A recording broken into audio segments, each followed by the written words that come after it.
Welcome to TrekTrav. I'm Trav. This is Star Trek Strange New Worlds, Season 1, Episode 5, Spock Amok.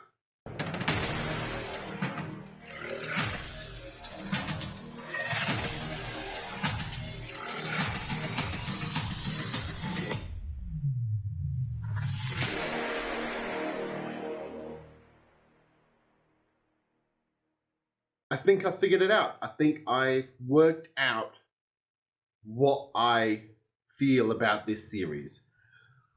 I'm going to do that at the end later on in the episode because I want to talk about this is a much lighter episode compared to last week's. It's just on shore leave as the ship gets repaired. All of the characters have little bits to do. M'Benga goes fly fishing, which is sweet. Like, he wears a silly hat. All the characters have a charisma about them. So Pike's doing negotiations. Spock is trying to deal with his engagement and also his responsibilities to Starfleet. We have an episode which deals with Pike sort of meeting with these aliens, and they mention at the beginning that they deal with empathy.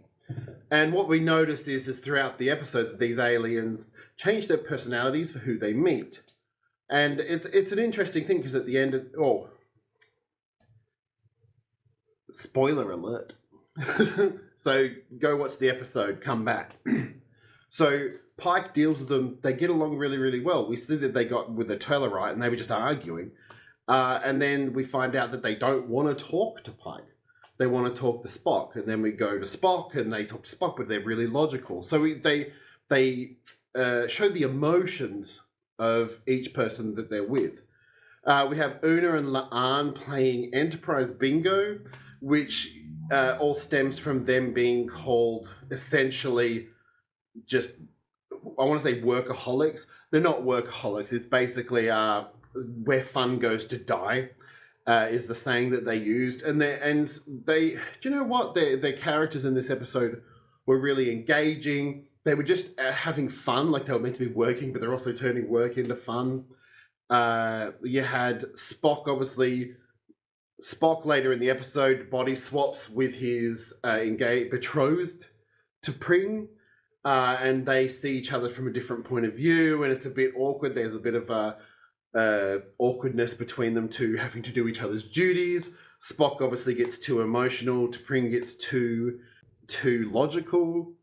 And there's a little bit of racism towards Spock because he's half human from one of the women, and Spock punches the dude in the face.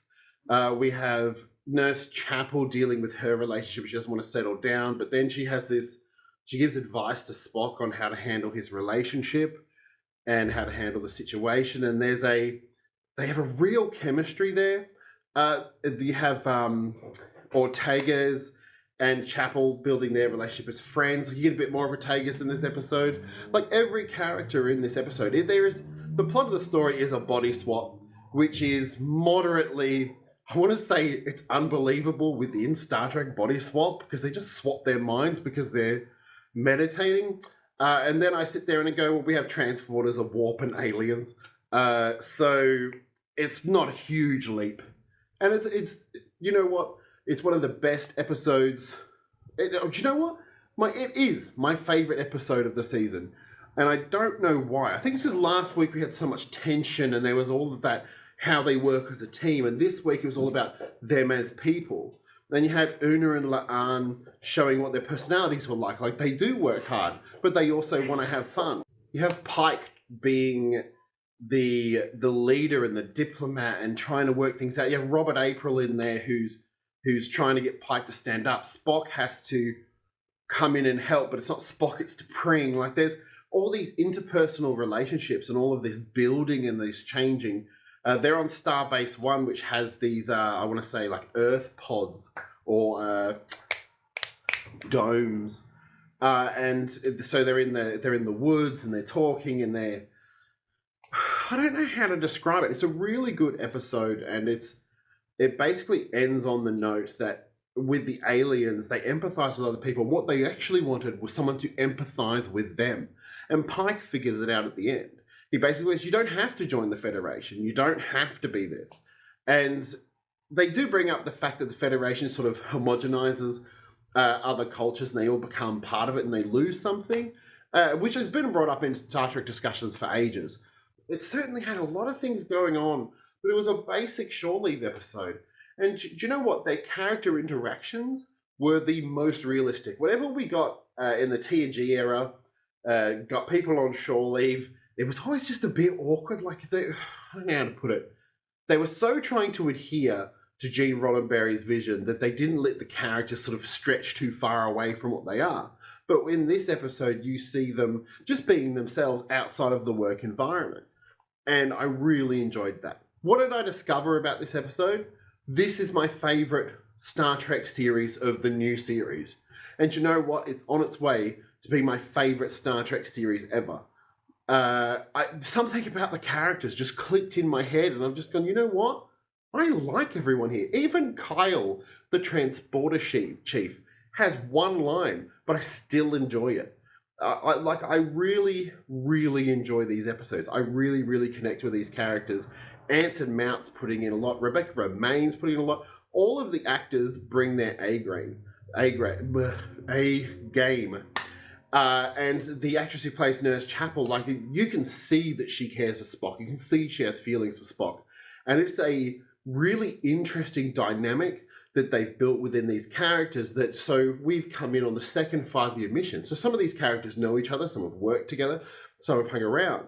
So they have this shorthand with each other, which makes you think this crew, makes me personally feel like this crew's been around for ages, but they haven't actually been around for ages. It's really weird how fast this show has built to the point of me actually enjoying it. Like, even TNG, when I was a kid, I got into the technology and I liked characters like Data the Android. With this show, I'm just so amazed at the character development, how well they're working it. I figured out what it is, and it's the characters are the most well-written characters and fully formed characters we've had in Star Trek. And I'm not saying this just for the new series. I'm saying this for the old series as well.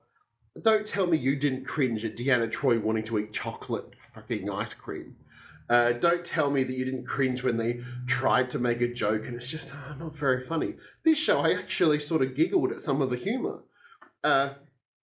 I certainly think this is one of the best Star Trek shows that we've got out there. And the only reason I'm not saying I'm not 100% sure on the best is because I want to see this season play out. If they nail this first season, then I'll be in it for the long haul. So what did you think?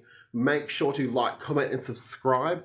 If you want more details, go watch the episode again. Write your comments in because I want to discuss it. I'm really enjoying this show. And I'm really surprised that they've managed to finally pull off a show which has consistent writing. As far as I know, we haven't had a dud in this season yet. We haven't had an overall a bad thing. I can't really say anything bad about it. The only thing I could say in terms of the series is a lot of the stories have been done before in Star Trek, but we have over 800 hours of Star Trek. So it kind of makes sense that they would have done a lot of these stories before. But what they're doing is taking them and putting a little twist on them unique to Strange New Worlds. And they're handling it better. Like, these characters, Ethan Peck playing Spock, I certainly believe that he is a younger Leonard Nimoy. He shows a bit more emotion. I also like the fact that when he's with T'Pring, he's trying to be more Vulcan. And when he's with Chapel, he's trying to be more, he acts more human, like he has a little smirk on his face. And it's an interesting thing because you can see sort of what these two women bring out in him.